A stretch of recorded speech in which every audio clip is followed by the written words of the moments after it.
Man ļoti patīk Punto Milano. Tas tev ietērp ļoti klasiski. Silti. Jā. Jā, tas ir audums, saucās Punto Milano. Tā ir bieza trikotāža, kas stāv formā un ir silta. Es saprotu šo tēlu, ko tu man piemeklēji. Jā. Viss ir forši un tā. No. Bet es Punto Milano ļoti novērtēju tieši jostas daļu. Man liekas, super skaisti ir šeit viss nostrādāts. Un es viņus savā ikdienā vilktu. Arī tagad es varu tā izdarīt. Lietas, jā. Vienkārši maliņu mazliet iekšā, jā. Tāpēc mēs viņu tā zolīdi ieliksim.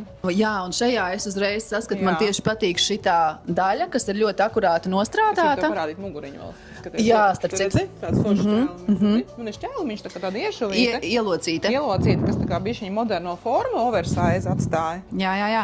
Es pirms jau, kad vilku redzēju, ka Var tur pie piespēst, rāvēslēdzēja, ir ļoti skaisti tādi ielocīti. Un man šitā patīk labāk, tad, kad šī daļa ir, tā kā vēl var visas bītlenes vilkt, to pašu tīkliņu, stingru vesti var uzvilkt. Un meitenes, pastieties garumu, ja? Man šķiet, ka šādi svārki arī ir jābūt pilnīgi katrai dāmai gardrobē. Tā, te ir tāda modernākas formas žaketa, arī no tā paša Punto Milano materiāla, auduma.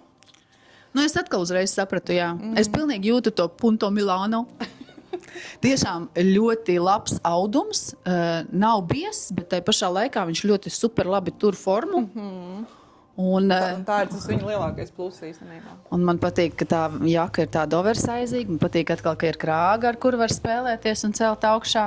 Un man patīk arī, kad divviru pogas ļoti skaisti iztīsies, arī kad viņa aiztaisīt ciet. Vispār būs ļoti tāds skaists rudens sievietes tēls. Tāds arī, starp citu, tumšas zils. Un es tev gribēju pateikt, runājot par Punto Milano, arī uz mani ir kleita no auduma Punto Milano.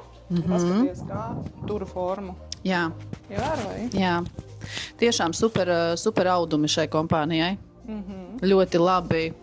Var just to kvalitāti tieši audumā. Viņš stāv vispār neburzās vispār nekas. Nu. Tātad, paldies, Fināls. Ilva, man patika pilnīgi viss. Ja es katru reizi nākšu šitā te un filmēšos, tad es nezinu, man būs pilna garderoba. Tāpēc lūdzu palīdziet man izvēlēties. Noskatieties visu video no sākuma un nobalsojiet, kurš tēls, kurš outfits man jāpērk, vai ne? Protams, visi jau tu nevar nopirkt. Tieši tā, Rozarjus.